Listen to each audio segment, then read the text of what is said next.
This Mizmor began by telling you that it was about Dode David. And then it continued by saying that God was doing marvelous things as a result of the greatest admiration and respect that he had for Dode's nefesh soul, and that the redemption of Yisrael is predicated upon their response and their reverence and respect for the soul, the nefesh of Dode David. And then it continues by saying that God's not going to quarrel with you forever. Well, his biggest quarrel with you isn't actually erasing his name, although that is gargantuan. Because the third statement etched in stone says he will never forgive anyone who negates the value of his name.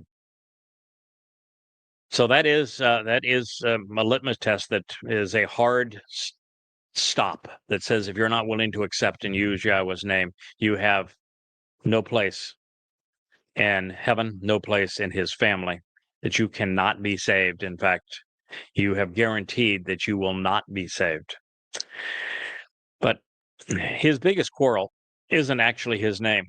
His biggest quarrel is his son and how Jews have denied him. The prophets are clear that Dode told you exactly when he was going to arrive in Jerusalem in year 4000 Yah 33 CE to fulfill Pesach Matzon Bakodim, explaining everything through the revelations in Daniel 9. And then he, 1,000 years before he endured crucifixion, he explained that he would die his body would die as the Passover lamb in fulfilling Pesach by way of crucifixion, writing a first-person account, a first-person witness of crucifixion and how it kills 700 years before crucifixion was even invented. He told you he was going to do these things, and you ignored him, and you rejected him, and you still don't accept it.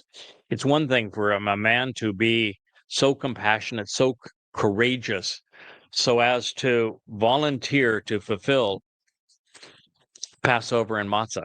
Passover as the lamb crucified by the Romans, Matzah with his soul carrying our guilt into Sheol to perfect us so it's never seen again. But it's one thing to do those things, which he did. It's another thing to have to endure the fact that his own people have denied him and denied themselves of the sacrifice he made for them. This is the greatest quarrel that God has with his people, because Dode is God's beloved son, his chosen one. So Dode's next three sentences, or the next three sentences spoken of Dode, should this have been Nathan being inspired by Yahweh to write about Dode, tell us the story of God's love for his children and what father and son have done and will do to keep us together.